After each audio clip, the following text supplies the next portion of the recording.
Welcome to the 12th installment in this reading of Madame Bovary.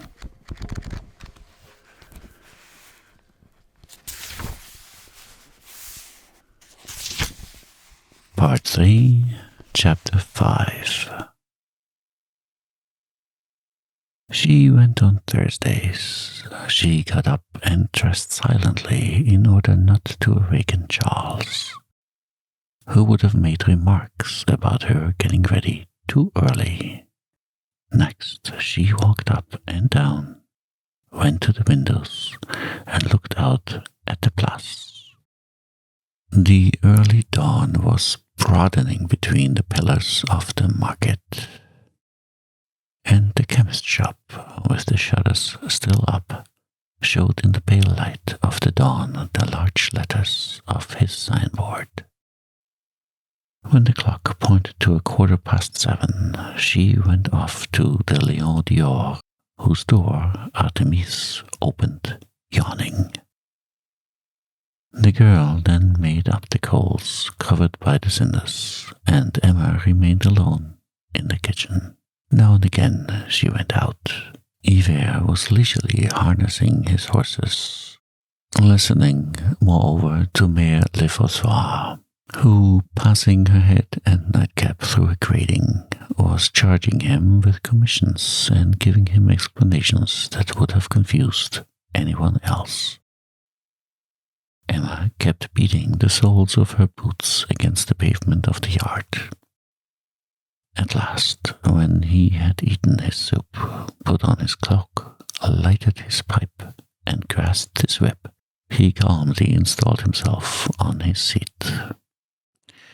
The Hirondelle started at a slow trot, and for about a mile stopped here and there to pick up passengers who waited for it, standing at the border of the road in front of their yard gates. Those who had secured seats the evening before kept it waiting. Some even were still in bed in their houses. Yver called, shouted, swore. Then he got down from his seat and went and knocked loudly at the doors. The wind blew through the cracked windows. The 4 seats, however, filled up. The carriage rolled off. Rows of apple trees followed one upon another, and the road between its 2 long ditches full of yellow water rose, constantly narrowing towards the horizon. Emma knew it from end to end. She knew that after a meadow there was a signpost, next an elm, a barn, or the hut of a lime kiln tender. Sometimes even, in the hope of getting some surprise, she shut her eyes, but she never lost the clear perception of the distance to be traversed. At last, the brick houses began to follow one another more closely. The earth resounded beneath the wheels. The Hirondelle glided between the gardens, where through an opening one saw statues, a periwinkle plant, clipped yews, and a swing.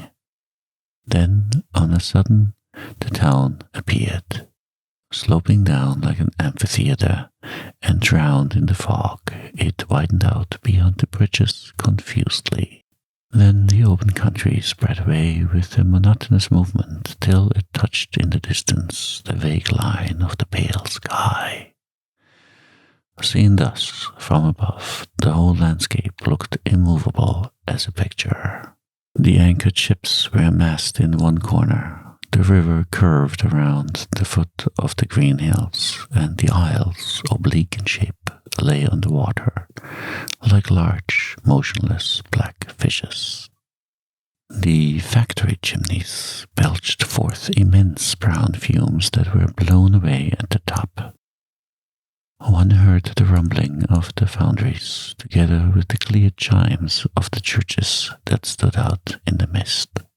The leafless trees on the boulevards made violet thickets in the midst of the houses, and the roofs, all shining with the rain, threw back unequal reflections, according to the height of the quarters in which they were. Sometimes a gust of wind drove the clouds towards the Saint Catherine Hills like aerial waves that broke silently against a cliff. A giddiness seemed to her to detach itself from this mass of existence, and her heart swelled as if the 120,000 souls that palpitated there had all at once sent into the vapor of the passions she fancied theirs. Her love grew in the presence of this vastness, and expanded with tumult to the vague murmurings that rose towards her. She poured it out upon the square, on the walks, on the streets, and the Norman city outspread before her eyes as an enormous capital, as a Babylon into which she was entering. She leaned with both hands against the window, drinking in the breeze. The 3 horses galloped, the stones grated in the mud, the diligence rocked, and Hiver, from afar, hailed the carts on the road, while the bourgeois who had spent the night at the Guyon woods came quietly down the hill in their little family carriages. They stopped at the barrier. Emma undid her overshoes, put on other gloves, rearranged her shawl, and some 20 paces farther she got down from the Hirondelle. The town was then awakening. Shop boys in caps were cleaning up the shop fronts, and women with baskets against their hips, at intervals, uttered sonorous cries at the corners of the street. She walked with downcast eyes, close to the walls, and smiling with pleasure under her lowered black veil. For fear of being seen, she did not usually take the most direct road. She plunged into dark alleys, and, all perspiring, reached the bottom of the Rue Nationale, near the fountain that stands there. It is the quarter for theatres, public houses, and whores. Often a cart would pass near her, bearing some shaking scenery. Waiters in aprons were sprinkling sand on the flagstones between green shrubs. It all smelled of absinthe, cigars, and oysters. She turned down the street. She recognized him by his curling hair that escaped from beneath his hat. Léon walked along the pavement. She followed him to the hotel. He went up, opened the door, entered. What an embrace! Then, after the kisses, the words gushed forth. They told each other the sorrows of the week, the presentiments, the anxiety for the letters. But now everything was forgotten. They gazed into each other's faces with voluptuous laughs and tender names. The bed was large, of mahogany in the shape of a boat. The curtains were in red levantine that hung from the ceiling and bulged out too much towards the bell-shaped bedside. And nothing in the world was so lovely as her brown head and white skin standing out against the purple color, when, with a movement of shame, she crossed her bare arms, hiding her face in her hands. The warm room, with its discreet carpet, its gay ornaments, and its calm light, seemed made for the intimacies of passion. The curtain rods, ending in arrows, their brass pegs, and the great balls of the fire dogs shone suddenly when the sun came in. On the chimney between the candelabra, there were 2 of those pink shells in which one hears the murmur of the sea, if one holds them to the ear. How they loved that dear room, so full of gaiety, despite its rather faded splendor. They always found the furniture in the same place, and sometimes hairpins that she had forgotten the Thursday before under the pedestal of the clock. They lunched by the fireside on a little round table inlaid with rosewood. Emma carved, put bits on his plate with all sorts of coquettish ways, and she laughed with a sonorous and libertine laugh when the froth of the champagne ran over from the glass to the rings of her fingers. They were so completely lost in the possession of each other that they thought themselves in their own house, and that they would live there till death, like two spouses eternally young. They said, "Our room, our carpet." She even said, "My slippers," a gift of Lyon, a whim she had had. They were pink satin, bordered with swansdown. When she sat on his knees, her leg, then too short, hung in the air, and the dainty shoe that had no back to it was held only by the toes to her bare foot. He, for the first time, enjoyed the inexpressible delicacy of feminine refinements. He had never met this grace of language, this reserve of clothing, these poses of the weary dove. He admired the exaltation of her soul and the lace on her petticoat.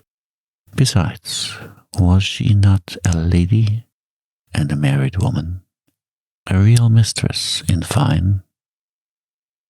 By the diversity of her humor, in turn mystical or mirthful, talkative, taciturn, passionate, careless, she awakened in him 1,000 desires, called up instincts or memories. She was the mistress of all the novels, the heroine of all the dramas, the vague she of all the volumes of verse. He found again on her shoulder the amber coloring of the odalisque bathing.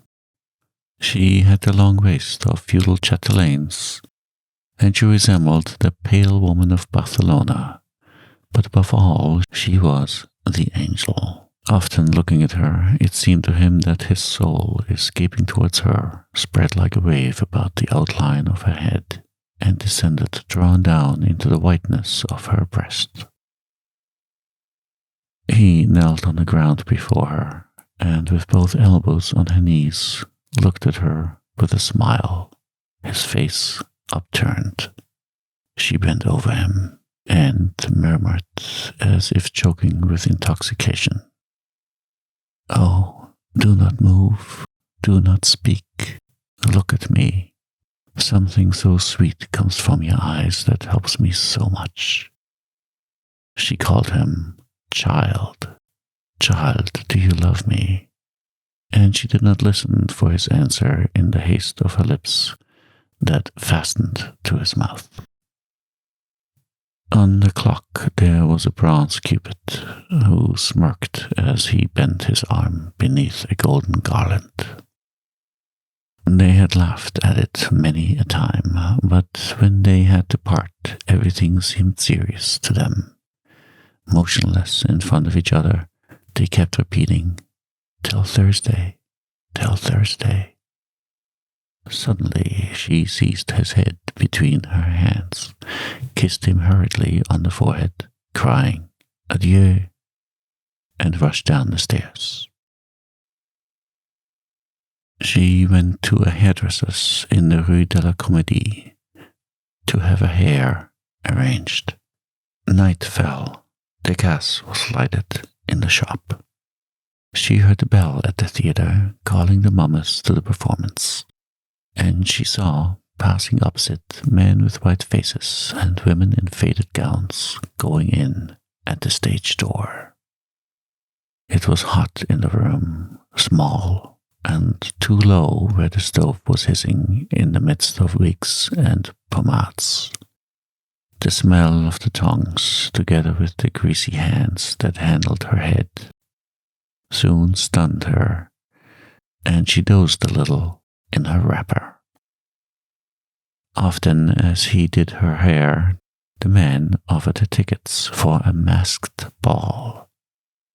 Then she went away. She went up the streets, reached the Croix Rouge, put on her overshoes that she had hidden in the morning under the seat, and sank into her place among the impatient passengers. Some got out at the foot of the hill, she remained alone in the carriage. At every turning, all the lights of the town were seen more and more completely, making a great luminous vapor about the dim houses. Emma knelt on the cushions and her eyes wandered over the dazzling light. She sobbed, called on Leon, sent him tender words and kisses lost in the wind.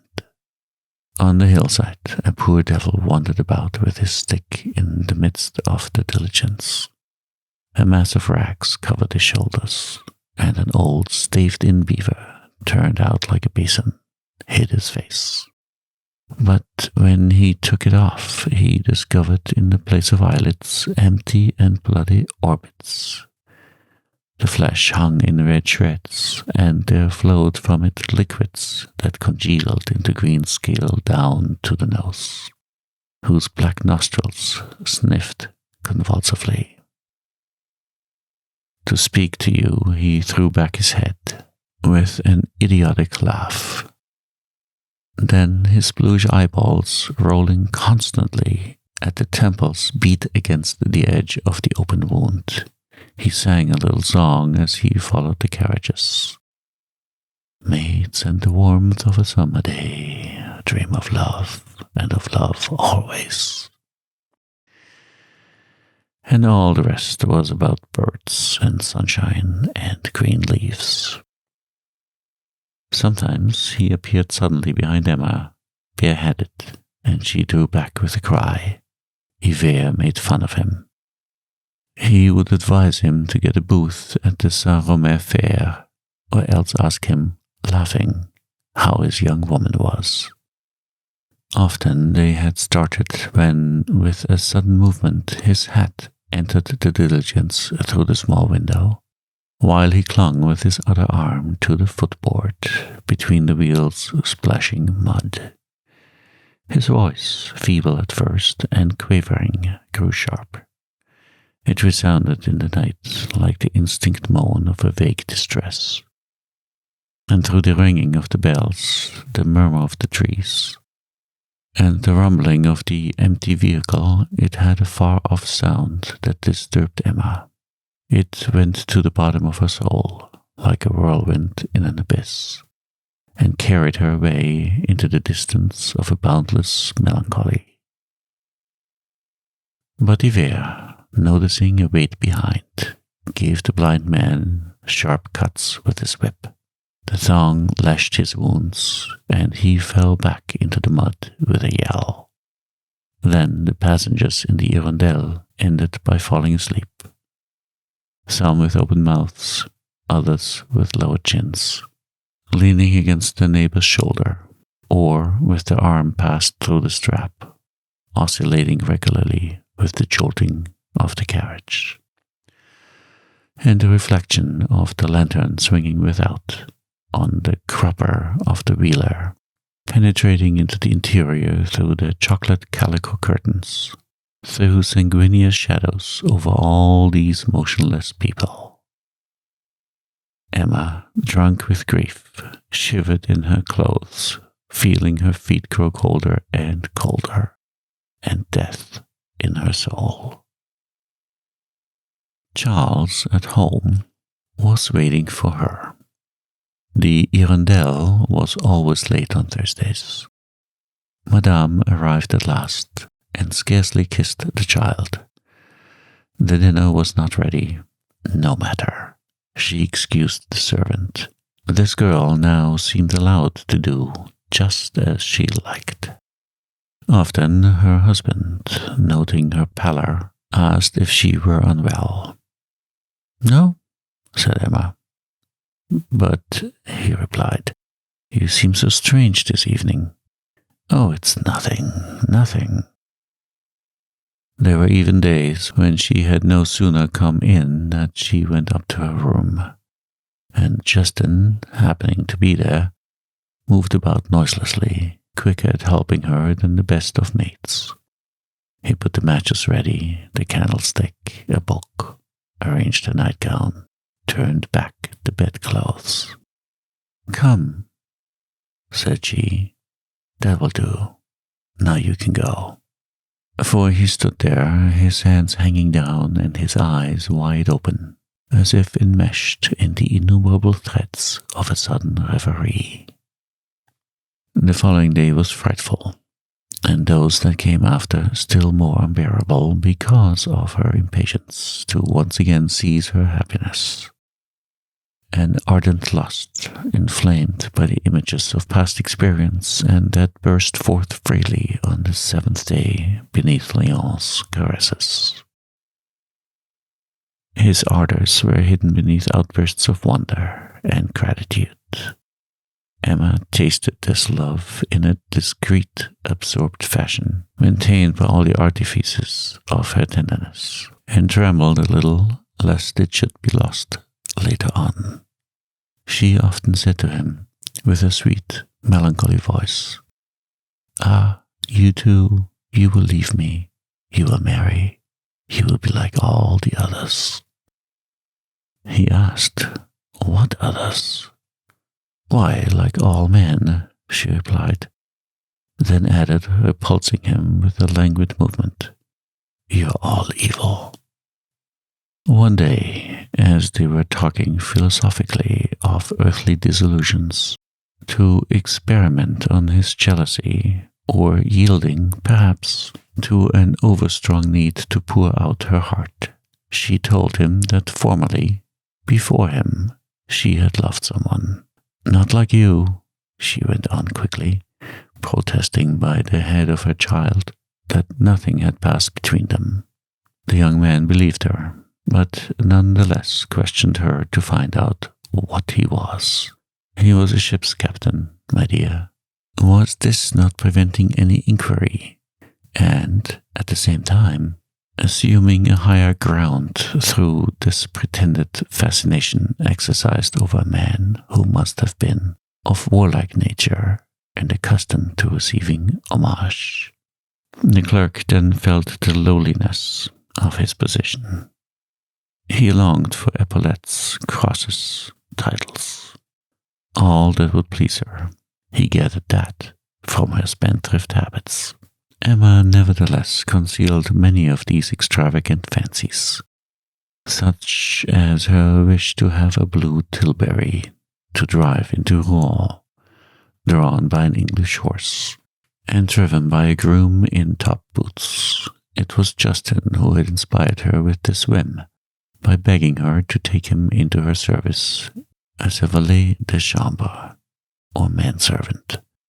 And if the privation of it did not lessen the pleasure of her arrival at each rendezvous, it certainly augmented the bitterness of the return. Often, when they talked together of Paris, she ended by murmuring, "Ah, how happy we should be there." "Are we not happy?" gently answered the young man, passing his hands over her hair. "Yes, that is true," she said. "I am mad. Kiss me." To her husband she was more charming than ever. She made him pistachio creams and played him waltzes after dinner. So he thought himself the most fortunate of men, and Emma was without uneasiness when, one evening, suddenly he said, "It is Mademoiselle l'Empereur, isn't it, who gives you lessons?" "Yes." "Well, I saw her just now," Charles went on, "at Madame Liege's. I spoke to her about you, and she doesn't know you." This was like a thunderclap.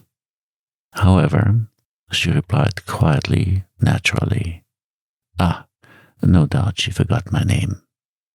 "But perhaps," said the doctor, "there are several demoiselles L'Empereur at Rouen who are music mistresses." "Possibly," then quickly, "but I have my receipts. Here, see?" And she went to the writing table, ransacked all the drawers, rummaged the papers, and at last lost her head so completely that Charles earnestly begged her not to take so much trouble about those wretched receipts. "Oh, I will find them," she said. And in fact, on the following Friday, as Charles was putting on one of his boots in the dark cabinet where his clothes were kept.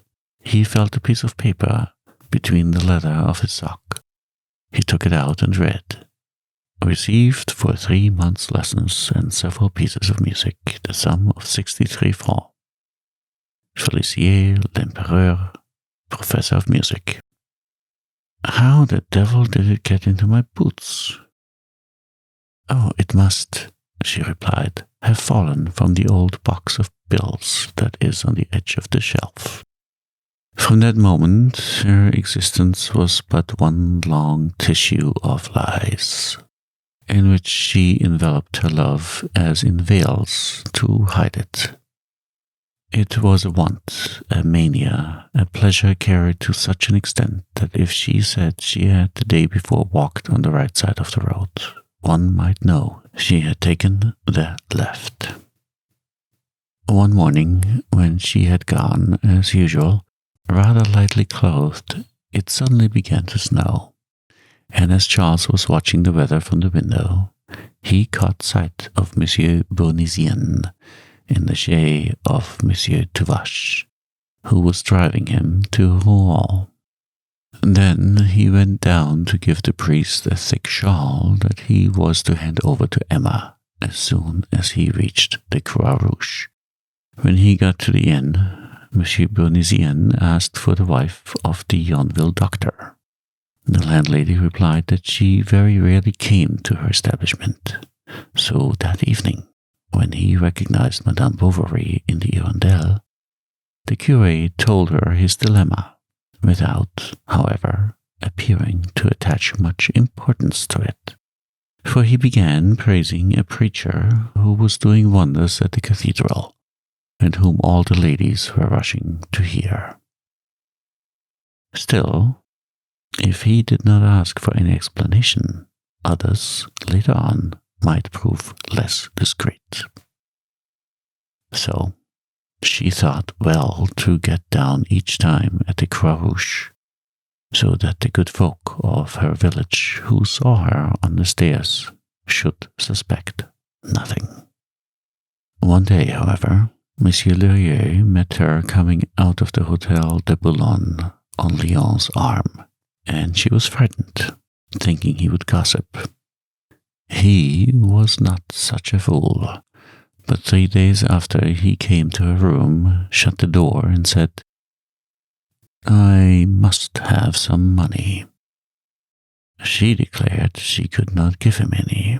Lerieux burst into lamentations and reminded her of all the kindnesses he had shown her. In fact, of the 2 bills assigned by Charles, Emma up to the present had paid only 1. As to the second, the shopkeeper, at her request, had consented to replace it by another, which again had been renewed for a long date. Then he drew from his pocket a list of goods not paid for, to wit, the curtains, the carpet, the material for the armchairs, several dresses, and divers articles of dress, the bills for which amounted to about 2,000 francs. She bowed her head. He went on. "But if you haven't any ready money, you have an estate." And he reminded her of a miserable little hovel situated at Barneville, near Aumale, that brought in almost nothing. It had formerly been part of a small farm sold by Monsieur Bovary Senior, for Lerieux knew everything, even to the number of acres and the names of the neighbors. "If I were in your place," he said, "I should clear myself of my debts and have money left over." She pointed out the difficulty of getting a purchaser. He held out the hope of finding one. But she asked him how she should manage to sell it. "Haven't you your power of attorney?" he replied. The phrase came to her like a breath of fresh air. "Leave me the bill," said Emma. "Oh, it isn't worthwhile," answered Lerieux. He came back the following week and boasted of having, after much trouble, at last discovered a certain Langlois, who for a long time had had an eye on the property, but without mentioning his price. Never mind the price, she cried, but they would, on the contrary, have to wait to sound the fellow. The thing was worth a journey, and as she could not undertake it, he offered to go to the place to have an interview with Langlois.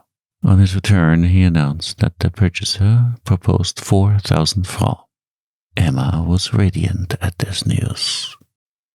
Frankly, he added, that's a good price. She drew half the sum at once, and when she was about to pay her account, the shopkeeper said, "It really grieves me, on my word, to see you depriving yourself all at once of such a big sum as that." Then she looked at the banknotes, and dreaming of the unlimited number of rendezvous, represented by those 2,000 francs, she stammered, What? Oh, he went on, laughing good-naturedly. One puts anything one likes on receipts.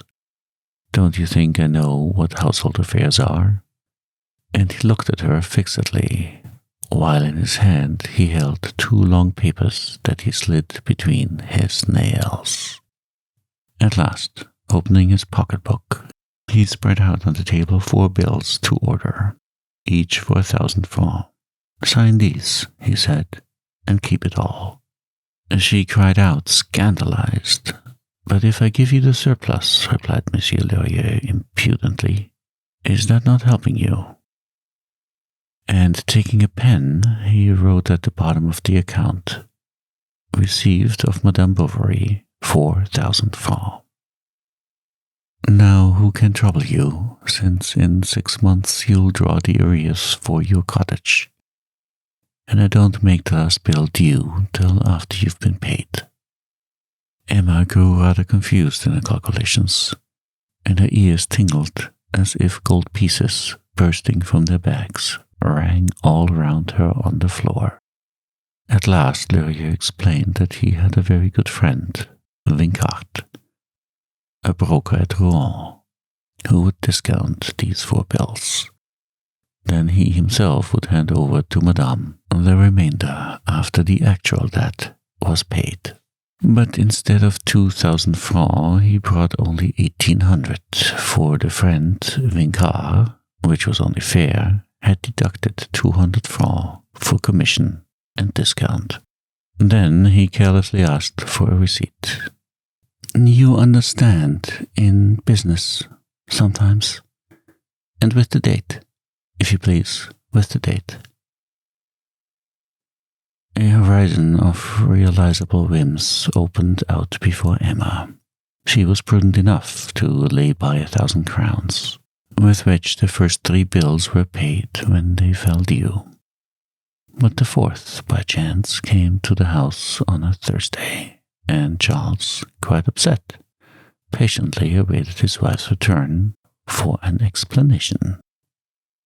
If she had not told him about this bill, it was only to spare him such domestic worries. She sat on his knees, caressed him, cooed to him, gave him a long enumeration of all the indispensable things that had been got on credit. "Really, you must confess, considering the quantity, it isn't too dear." Charles, at his wit's end, soon had recourse to the eternal Lheureux, who swore he would arrange matters if the doctor would sign him 2 bills, one of which was for 700 francs, payable in 3 months. In order to arrange for this, he wrote his mother a pathetic letter. Instead of sending a reply, she came herself. And when Emma wanted to know whether he had got anything out of her, "Yes," he replied, "but she wants to see the account."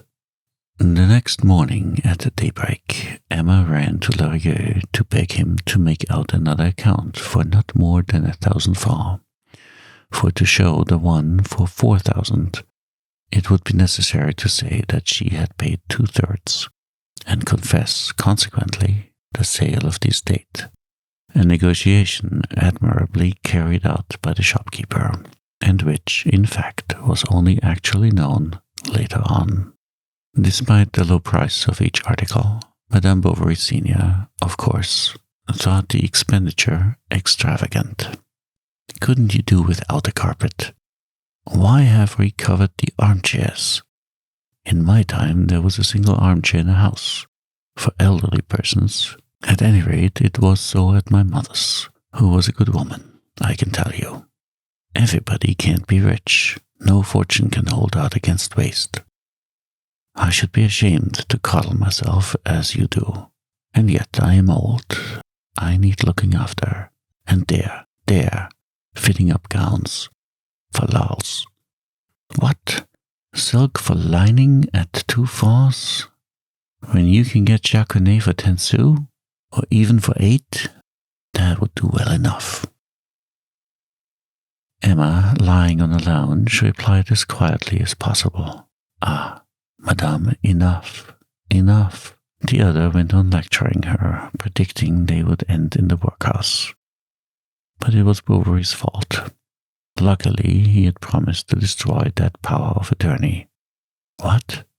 Ah, he swore he would, went on the good woman. Emma opened the window, called Charles, and the poor fellow was obliged to confess the promise torn from him by his mother.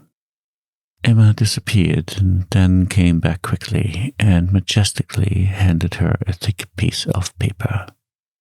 Thank you, said the old woman, and she threw the power of attorney into the fire. Emma began to laugh, a strident, piercing, continuous laugh. She had an attack of hysterics. Oh, my God, cried Charles. Ah, you really are wrong. You come here and make scenes with her. His mother, shrugging her shoulders, declared it was all put on. But Charles, rebelling for the first time, took his wife's part, so that Madame Bovary Senior said she would leave. She went the very next day, and on the threshold, as he was trying to detain her, she replied, No, you love her better than me, and you are right. It is natural. For the rest, so much the worse. You will see. Good day. For I am not likely to come soon again, as you say, to make scenes. Charles, nevertheless, was very crestfallen before Emma, who did not hide the resentment she still felt at his want of confidence, and it needed many prayers before she would consent to have another power of attorney. He even accompanied her to Monsieur Guillaumin to have a second one, just like the other, drawn up. I understand, said the attorney. A man of science can't be worried with the practical details of life. And Charles felt relieved by this comfortable reflection, which gave his weakness the flattering appearance of higher preoccupation. And what an outburst the next Thursday at the hotel in their room with Léon. She laughed, cried, sang, sent for sherbets, wanted to smoke cigarettes, seemed to him wild and extravagant, but adorable, superb. He did not know what recreation of her whole being drove her more and more to plunge into the pleasures of life. She was becoming irritable, greedy, voluptuous, and she walked about the streets with him carrying her head high, without fear. So she said, of compromising herself. At times, however, Emma shuddered at the sudden thought of meeting Rodolphe, for it seemed to her that, although they were separated forever, she was not completely free from her subjugation to him. One night, she did not return to Yonville at all. Charles lost his head with anxiety, and little Berthe would not go to bed without her mamma, and sobbed enough to break her heart. Justin had gone out searching the road at random. Monsieur May even had left his pharmacy.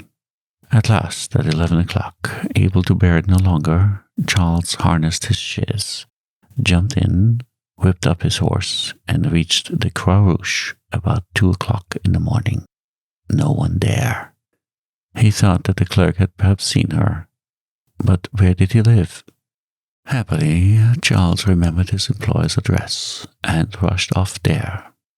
Day was breaking, and he distinguished the escutcheons over the door and knocked. Someone, without opening the door, shouted out the required information, adding a few insults to those who disturb people in the middle of the night. The house inhabited by the clerk had neither bell, knocker, nor porter. Charles knocked loudly at the shutters with his hands. A policeman happened to pass by. Then he was frightened and went away. "I am mad," he said. No doubt they kept her to dinner at Monsieur Lormeaux, but the Lormeaux no longer lived at Rouen. She probably stayed to look after Madame Bovary. Why, Madame Bovary has been dead these 10 months. Where can she be? An idea occurred to him.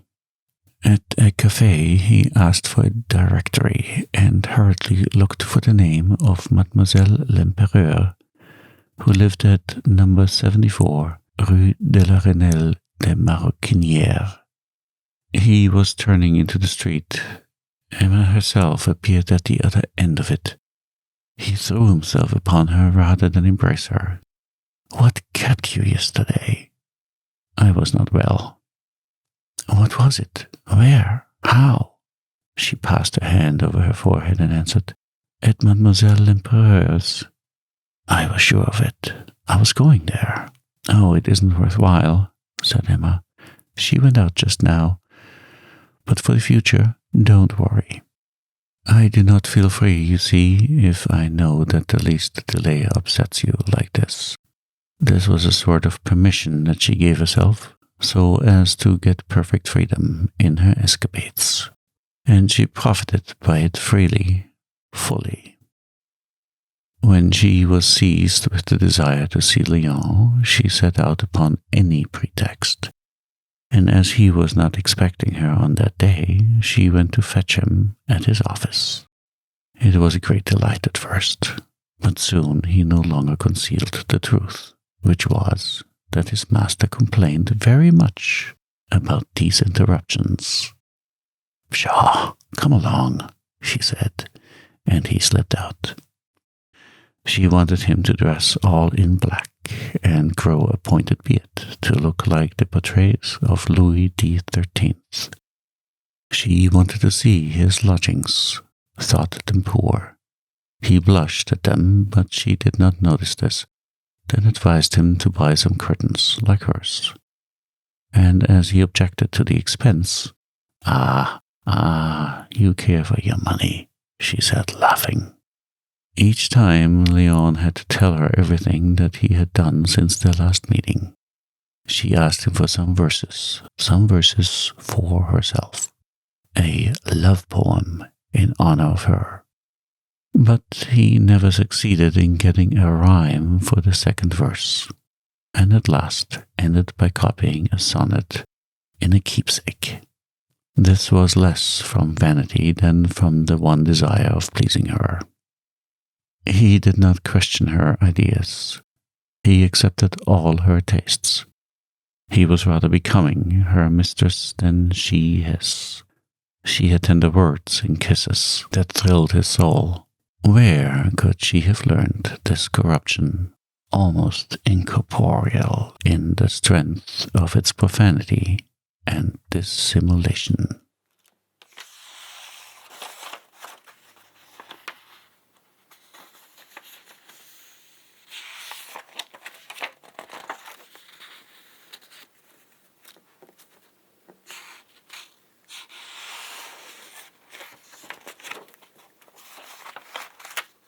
Part 3, Chapter 6. During the journeys he made to see her, Léon had often dined at the chemist's, and he felt obliged from politeness to invite him in turn. "With pleasure," Monsieur Homais replied. "Besides, I must invigorate my mind, for I am getting rusty here. We'll go to the theatre, to the restaurant. We'll make a night of it."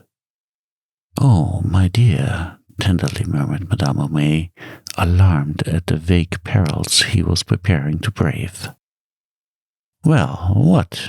Do you think I'm not sufficiently ruining my health living here amid the continual emanations of the pharmacy?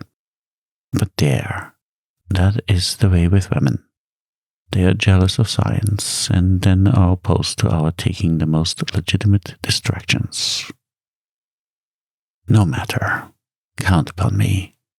One of these days I shall turn up at Rouen, and we'll go to the pace together."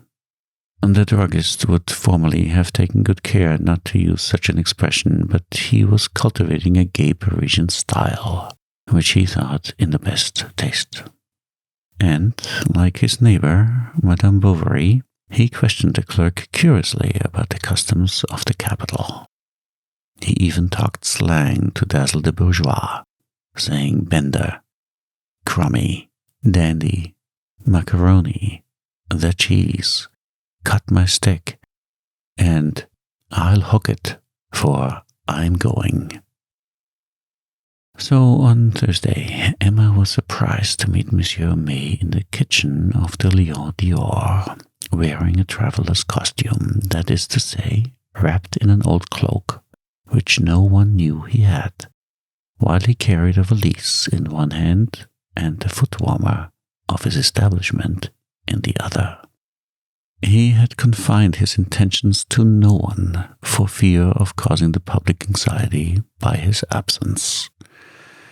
The idea of seeing again the place where his youth had been spent no doubt excited him, for during the whole journey he never ceased talking, and as soon as he had arrived he jumped quickly out of the diligence to go in search of Lyon. In vain the clerk tried to get rid of him. Monsieur May dragged him off to the large Café de la Normandie, which he entered majestically, not raising his hat, thinking it very provincial to uncover in any public place. Emma waited for Lyon 3/4 of an hour. At last she ran to his office, and, lost in all sorts of conjectures, accusing him of indifference, and reproaching herself for her weakness, she spent the afternoon, her face pressed against the window panes. At 2 o'clock they were still at the table opposite each other. The large room was emptying. The stovepipe, in the shape of a palm tree, spread its gilt leaves over the white ceiling, and near them, outside the window, in the bright sunshine, a little fountain gurgled in a white basin, where, in the midst of watercress and asparagus, 3 torpid lobsters stretched across to some quails that lay heaped up in a pile on their sides. Homais was enjoying himself, although he was even more intoxicated with the luxury than the rich fare. The Pommard wine, all the same, rather excited his faculties, and when the omelette au rhum appeared, he began pounding immoral theories about women. What seduced him above all else was chic. He admired an elegant toilette in a well-furnished apartment, and as to bodily qualities, he didn't dislike a young girl. Léon watched the clock in despair. The druggist went on drinking, eating, and talking. "You must be very lonely," he said suddenly, "here at Rouen. To be sure, your lady-love doesn't live far away." And the other blushed. "Come now, be frank. Can you deny that at Yonville?" The young man stammered something. "At Madame Bovary's, you're not making love to whom?" "The servant." "The servant?" He was not joking, but vanity getting the better of all prudence, Léon, in spite of himself, protested. Besides, he only liked dark women. "I approve of that," said the chemist. "They have more passion." And whispering into his friend's ear, he pointed out the symptoms by which one could find out if a woman had passion. He even launched into an ethnographic digression. The German was vaporish, the Frenchwoman licentious, the Italian passionate. And negresses? Asked the clerk. They are an artistic taste, said Homais. Waiter, 2 cups of coffee. Are we going? At last asked Léon impatiently. Yeah. But before leaving, he wanted to see the proprietor of the establishment and made him a few compliments. Then the young man, to be alone, alleged he had some business engagement. Ah, I will escort you, said Homais. And all the while he was walking through the streets with him, he talked of his wife, his children, of their future, and of his business, told him in what a decayed condition it had formerly been, and to what a degree of perfection he had raised it. Arrived in front of the Hotel de Boulogne, Léon left him abruptly, ran up the stairs, and found his mistress in great excitement. At mention of the chemist, she flew into a passion. He, however, piled up good reasons. It wasn't his fault. Didn't she know Homais? Did she believe that he would prefer his company? But she turned away. He drew her back, and, sinking on his knees, clasped her waist with his arms in a languorous pose, full of concupiscence and supplication. She was standing up. Her large flashing eyes looked at him seriously, almost terribly. Then tears obscured them. Her red eyelids were lowered. She gave him her hands, and Léon was pressing them to his lips, when a servant appeared to tell the gentleman that he was wanted. You will come back, she said. Yes, but when? Immediately. It's a trick, said the chemist when he saw Léon. I wanted to interrupt this visit that seemed to me to annoy you. Let's go and have a glass of Garou at Brideau. Léon vowed that he must get back to his office. Then the druggist choked him about quill drivers and the law. Leave Cujas and Bartol alone a bit. Who the devil prevents you? Be a man. Let's go to Brideau. You'll see his dog. It's very interesting. And as the clerk still insisted, I'll go with you. I'll read the paper while I wait for you. Or turn over the leaves of her coat. Léon, bewildered by Emma's anger, Monsieur Homais' chatter, and perhaps by the heaviness of the luncheon, was undecided and, as it were, fascinated by the chemist, who kept repeating, Let's go to Brideau. It's just by here, in the Rue Malpalu. Then, through cowardice, through stupidity, through that indefinable feeling that drags us into the most distasteful acts, he allowed himself to be led off to Bridoux's, whom they found in his small yard, superintending 3 workmen who panted as they turned the large wheel of a machine for making seltzer water. Homais gave them some good advice. He embraced Brideau. They took some Garou. 20 times Léon tried to escape, but the other seized him by the arm, saying, Presently, I'm coming. We'll go to the Fanal de Rouen to see the fellows there. I'll introduce you to Thornassin. At last he managed to get rid of him, and rushed straight to the hotel. Emma was no longer there. She had just gone in a fit of anger. She detested him now. This failing to keep their rendezvous seemed to her an insult, and she tried to rake up other reasons to separate herself from him. He was incapable of heroism, weak, banal, more spiritless than a woman, avaricious too, and cowardly. Then, growing calmer, she at length discovered that she had, no doubt, calumniated him. But the disparaging of those we love always alienates us from them to some extent. We must not touch our idols. the guilt sticks to our fingers. They gradually came to talking more frequently of matters outside their love, and in the letters that Emma wrote him, she spoke of flowers, verses, the moon and the stars, naive resources of a waning passion, striving to keep itself alive by all external aids. She was constantly promising herself a profound felicity on her next journey. Then she confessed to herself that she felt nothing extraordinary. This disappointment quickly gave way to a new hope, and Emma returned to him more inflamed, more eager than ever. She undressed brutally, tearing off the thin laces of her corset that nestled around her hips like a gliding snake. She went on tiptoe, barefooted, to see once more that the door was closed. Then, pale, serious, and without speaking, with one movement, she threw herself upon his breast with a long shudder.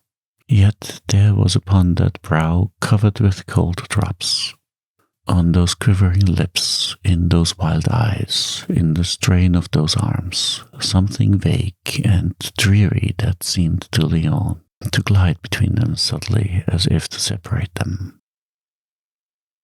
He did not dare to question her, but seeing her so skilled, she must have passed, he thought, through every experience of suffering and of pleasure.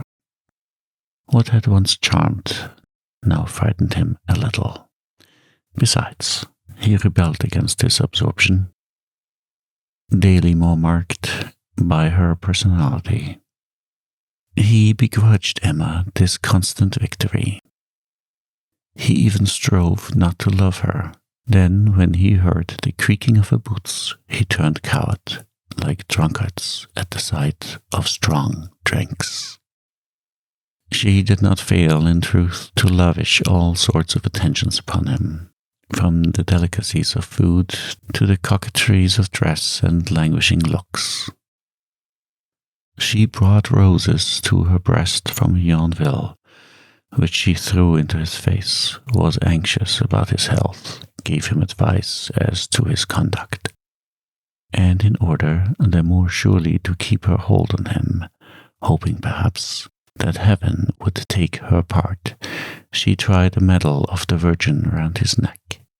She inquired like a virtuous mother about his companions. She said to him, "Don't see them, don't go out, think only of ourselves. Love me." She would have liked to be able to watch over his life, and the idea occurred to her of having him followed in the streets. Near the hotel there was always a kind of loafer who accosted travelers, and he would not refuse, but her pride revolted at this. Bah, so much the worse. Let him deceive me. What does it matter to me, as if I cared for him? One day, when they had parted early and she was returning alone along the boulevard, she saw the walls of her convent. Then she sat down on a form in the shade of the elm trees. How calm that time had been, how she longed for the ineffable sentiments of love that she had tried to figure to herself out of books. The first month of her marriage, her rides in the wood, the Viscount that waltzed, and La Jadie singing, all repassed before her eyes, and Léon suddenly appeared to her as far off as the others. Yet I love him, she said to herself. No matter. She was not happy. She never had been. Whence came this insufficiency in life? This instantaneous turning to decay of everything on which she leaned. But if there were somewhere a being strong and beautiful, a valiant nature, full at once of exaltation and refinement, a poet's heart in an angel's form, a lyre with sounding chords, ringing out elegiac epithalamia to heaven, why, perchance, should she not find him? Ah, how impossible! Besides, nothing was worth the trouble of seeking it. Everything was a lie. Every smile hid a yawn of boredom, every joy a curse, all pleasure satiety, and the sweetest kiss left upon your lips only the unattainable desire for a greater delight. A metallic clang droned through the air, and 4 strokes were heard from the convent clock. 4 o'clock, and it seemed to her that she had been there on that form an eternity. But an infinity of passions may be contained in a minute, like a crowd in a small space. Emma lived all absorbed in hers, and troubled no more about money matters than an archduchess. Once, however, a wretched-looking man, rubicund and bald, came to her house, saying he had been sent by Monsieur Vincart of Rouen. He took out the pins that held together the side pockets of his long green overcoat, stuck them into his sleeve, and politely handed her a paper. It was a bill for 700 francs, signed by her, and which Laurier, in spite of all his professions, had paid away to Vincart. She sent her servant for him. He could not come. Then the stranger, who had remained standing, casting right and left curious glances that his thick, fair eyebrows hid, asked with a naive air, "What answer am I to take, Monsieur Vincart?" "Oh," said Emma, "tell him that I haven't it. I will send next week. He must wait, yes, till next week." And the fellow went without another word. But the next day at 12 o'clock she received a summons and the sight of the stamped paper, on which appeared several times in large letters, "Maitre Aran, bailiff at Buchy," so frightened her that she rushed in hot haste to the linendraper's. She found him in his shop, doing up a parcel. "Your obedient," he said. "I am at your service." But Laurier, all the same, went on with his work, helped by a young girl of about 13, somewhat hunchbacked, who was at once his clerk and his servant. Then, his clogs clattering on the shop-boards, he went up in front of Madame Bovary to the first door and introduced her into a narrow closet, where, in a large bureau in sappan wood, lay some ledges protected by a horizontal, padlocked iron bar. Against the wall, under some remnants of calico, one glimpsed a safe, but of such dimensions that it must contain something besides bills and money. Monsieur Laurier, in fact, went in for pawnbroking, and it was there that he had put Madame Bovary's gold chain, together with the earrings of poor old Tellier, who, at last forced to sell out, had bought a meagre store of grocery at Quincampoix, where he was dying of catarrh amongst his candles that were less yellow than his face. Laurier sat down in a large cane armchair, saying, "What news?" "See?" and she showed him the paper. "Well, how can I help it?" Then she grew angry, reminded him of the promise he had given not to pay away her bills. He acknowledged it. "But I was pressed myself. The knife was on my own throat." "And what will happen now?" she went on. "Oh, it's very simple. A judgment and then a distraint. That's about it." Emma kept down a desire to strike him, and asked gently if there was no way of quieting Monsieur Vincart. "I dare say. Quiet Vincart. You don't know him. He's more ferocious than an Arab." Still, Monsieur Laurier must interfere. "Well, listen. It seems to me so far I've been very good to you." And opening one of his ledgers, "See," he said, then running up the page with his finger. Let's see, August 3rd, 200 francs. June 17th, 150. March 23rd, 46. In April, he stopped, as if afraid of making some mistake. Not speaking of the bills signed by Monsieur Bovary, one for 700 francs, and another for 300. As to your little installments with the interest, why, there's no end to them. One gets quite muddled over them. I have nothing more to do with it. She wept. She even called him her good Monsieur Laurier. But he always fell back upon that rascal Vincart.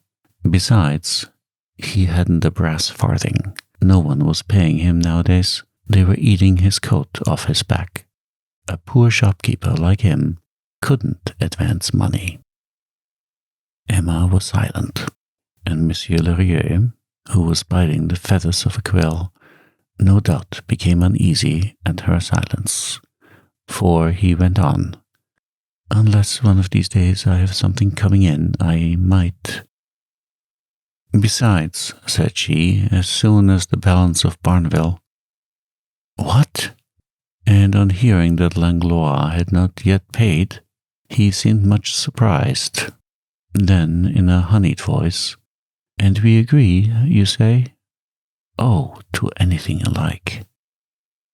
On this, he closed his eyes to reflect, wrote down a few figures, and declaring it would be very difficult for him, that the affair was shady, and that he was being bled, he wrote out 4 bills for 250 francs each, to fall due month by month. Provided that Vincart will listen to me, however, it's settled. I don't play the fool. I'm straight enough. Next, he carelessly showed her several new goods, not one of which, however, was in his opinion worthy of Madame. When I think that there's a dress at 3 halfpenny a yard and warranted fast collars, and yet they actually swallow it. Of course, you understand, one doesn't tell them what it really is. He hoped by this confession of dishonesty to others to quite convince her of his probity to her. Then he called her back to show her 3 yards of guipure that he had lately picked up at a sale. Isn't it lovely? Said Laurier. It is very much used now for the back of armchairs. It's quite the rage. And, more ready than a juggler, he wrapped up the guipure in some blue paper and put it in Emma's hands. But at least let me know. Yes, another time, he replied, turning on his heels. That same evening, she urged Bovary to write to his mother to ask her to send as quickly as possible the whole of the balance due from the father's estate. The mother-in-law replied that she had nothing more. The winding up was over, and there was due to them, besides Barneville, an income of 600 francs, that she would pay them punctually. Then Madame Bovary sent in accounts to 2 or 3 patients, and she made large use of this method, which was very successful. She was always careful to add a postscript.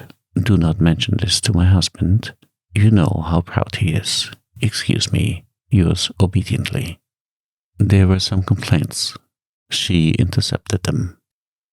To get money, she began selling her old gloves, her old hats, the old odds and ends, and she bargained rapaciously, her peasant blood standing her in good stead. Then, on her journey to town, she picked up knickknacks second-hand that, in default of anyone else, Monsieur Laurier would certainly take off her hands. She bought ostrich feathers, Chinese porcelain, and trunks.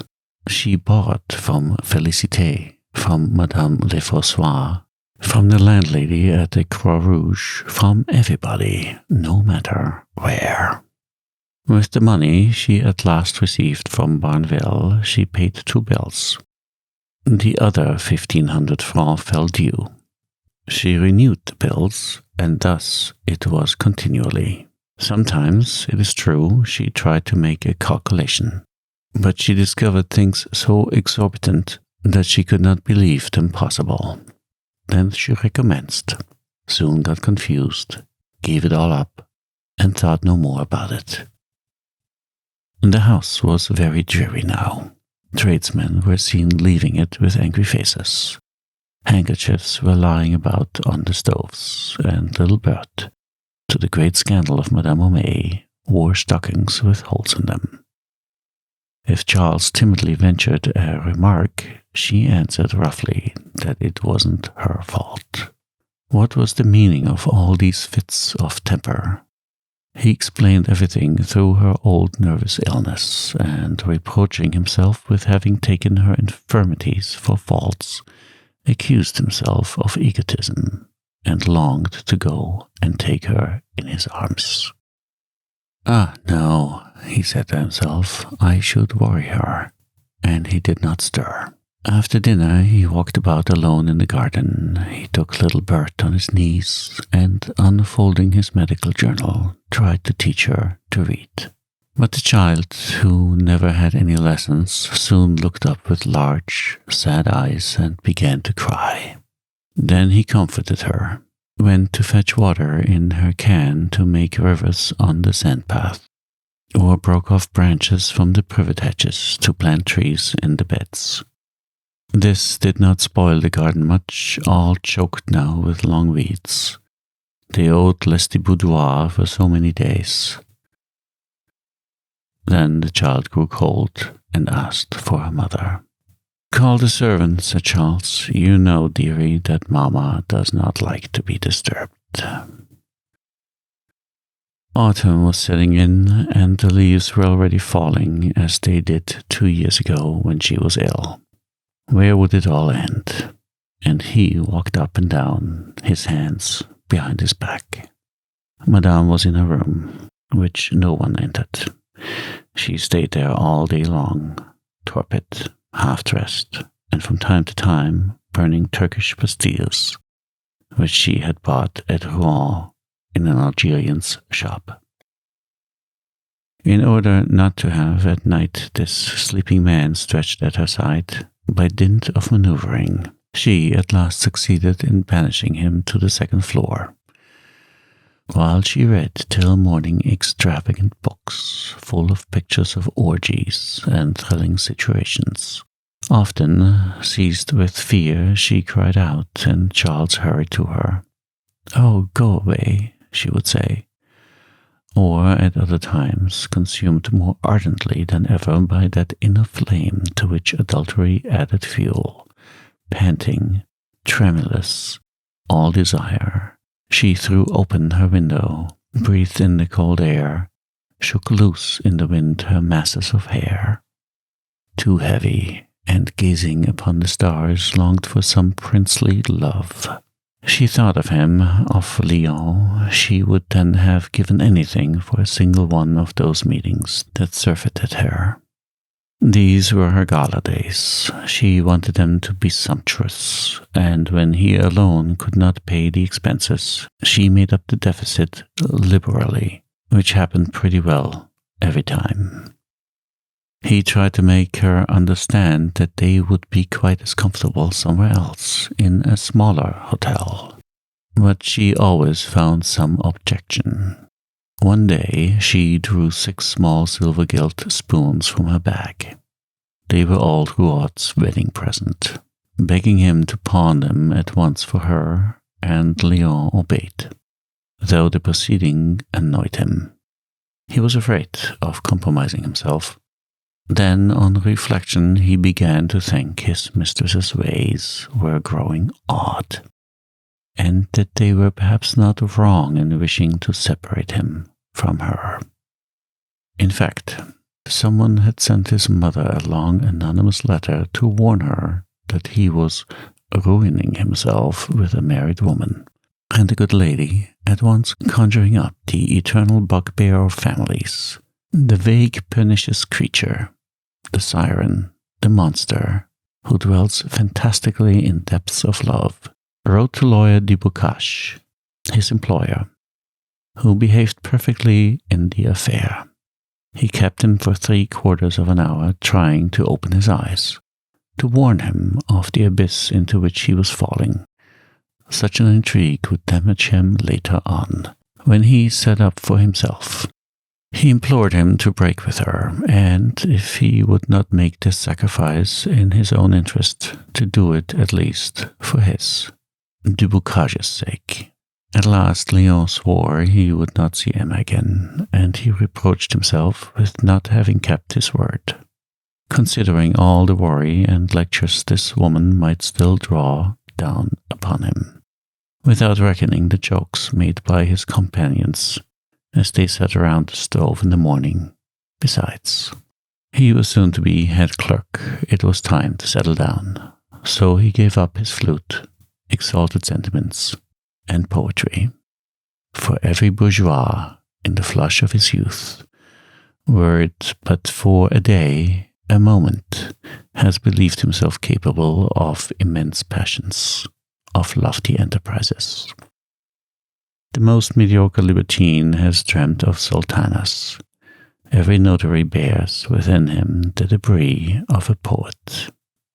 He was bored now when Emma suddenly began to sob on his breast, and his heart, like the people who can only stand a certain amount of music, dozed to the sound of a love whose delicacy he no longer noted. They knew one another too well for any of those surprises of possession that increase its joys 100-fold. She was sick of him as he was weary of her. Emma found again in adultery all the platitudes of marriage. But how to get rid of him? Then, though she might feel humiliated at the baseness of such enjoyment, she clung to it from habit or from corruption, and each day she hungered after them the more, exhausting all felicity in wishing for too much of it. She accused Léon of her baffled hopes, as if he had betrayed her, and she even longed for some catastrophe that would bring about their separation, since she had not the courage to make up her mind to it herself. She nonetheless went on writing him love letters, in virtue of the notion that a woman must write to her lover. But whilst she wrote, it was another man she saw, a phantom fashioned out of her most ardent memories, of her finest reading, her strongest lusts. And at last he became so real, so tangible, that she palpitated wondering, without, however, the power to imagine him clearly. So lost was he, like a god, beneath the abundance of his attributes. He dwelt in that azure land where silk ladders hang from balconies under the breath of flowers, in the light of the moon. She felt him near her. He was coming, and would carry her right away in a kiss. She fell back exhausted, for these transports of vague love wearied her more than great debauchery. She now felt constant ache all over her. Often she even received summonses, stamped paper that she barely looked at. She would have liked not to be alive, or to be always asleep. On Mid-Lent she did not return to Yonville, but in the evening went to a masked ball. She wore velvet breeches, red stockings, a club wig, and 3-cornered hat, cocked on one side. She danced all night to the wild tones of the trombones. People gathered round her, and in the morning she found herself on the steps of the theatre, together with 5 or 6 masks, débardeuses, and sailors, Léon's comrades, who were talking about having supper. The neighboring cafes were full. They caught sight of one on the harbor, a very indifferent restaurant, whose proprietor showed them a little room on the 4th floor. The men were whispering in a corner, no doubt consorting about expenses. There were a clerk, 2 medical students, and a shopman. What company for her! As to the women, Emma soon perceived from the tone of their voices that they must almost belong to the lowest class. Then she was frightened, pushed back a chair, and cast down her eyes. The others began to eat. She ate nothing. Her head was on fire. Her eyes smarted, and her skin was ice cold. In her head, she seemed to feel the floor of the ballroom rebounding again beneath the rhythmical pulsation of the thousands of dancing feet. And now the smell of the punch, the smoke of the cigars, made her giddy. She fainted, and they carried her to the window. Day was breaking, and a great stain of purple color broadened out in the pale horizon over the St. Catherine Hills. The livid river was shivering in the wind. There was no one on the bridges. The street lamps were going out. She revived and began thinking of Bert asleep yonder in the servants' room. Then a cart filled with long strips of iron passed by and made a deafening metallic vibration against the walls of the houses. She slipped away suddenly, threw off her costume, told Léon she must get back, and at last was alone at the Hôtel de Boulogne. Everything, even herself, was now unbearable to her. She wished that, taking wing like a bird, she could fly somewhere, far away to regions of purity, and there grow young again.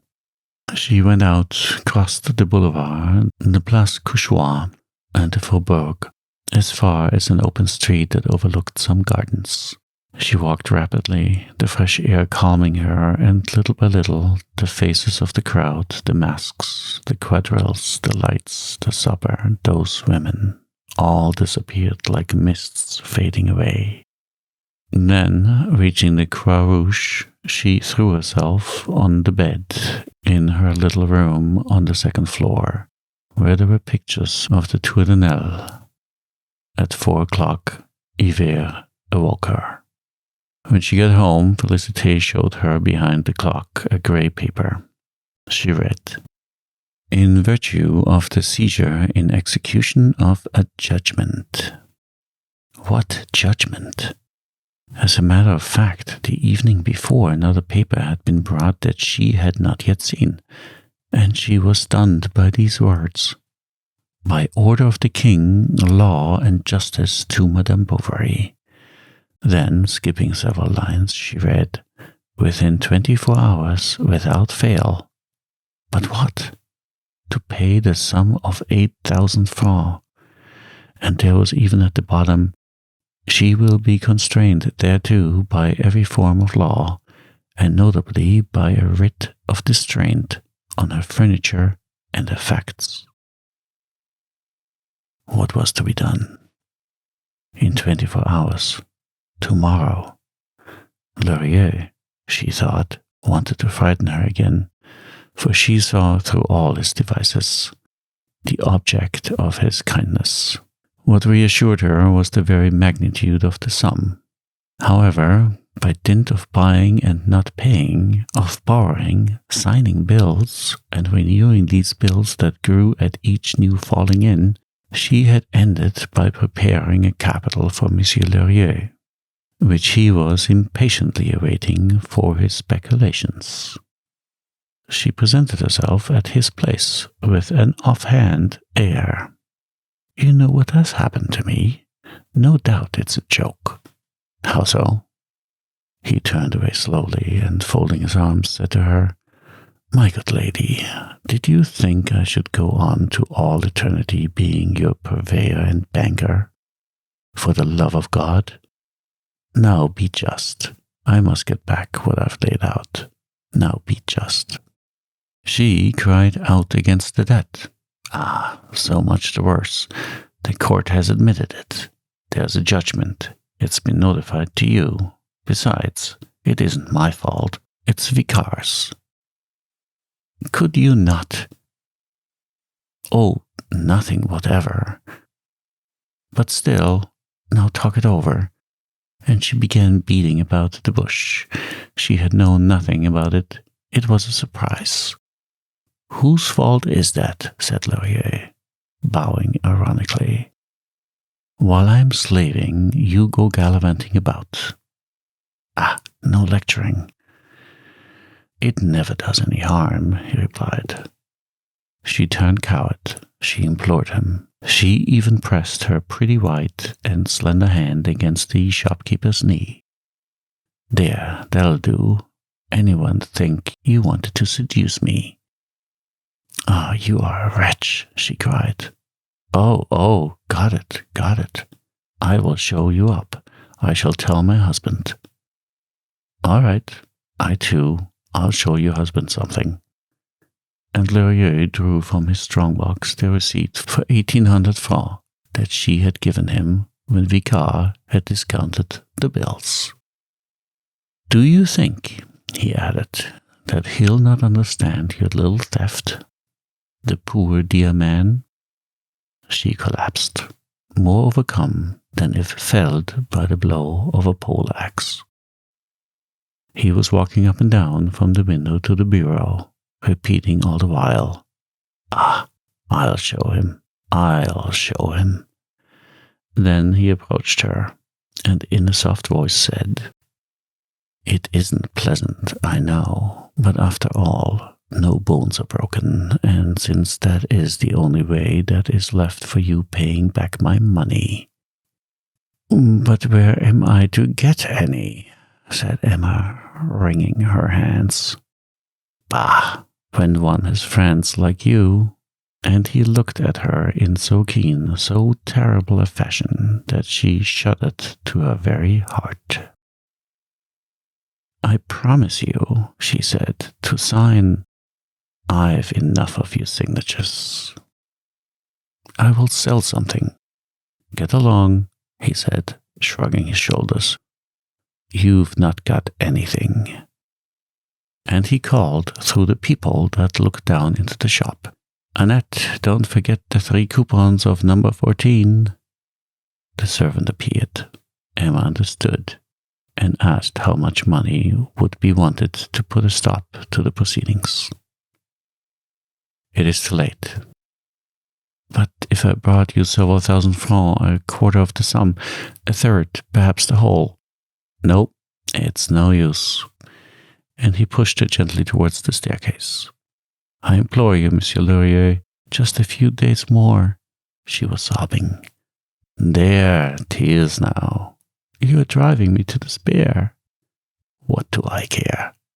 Said he, shutting the door.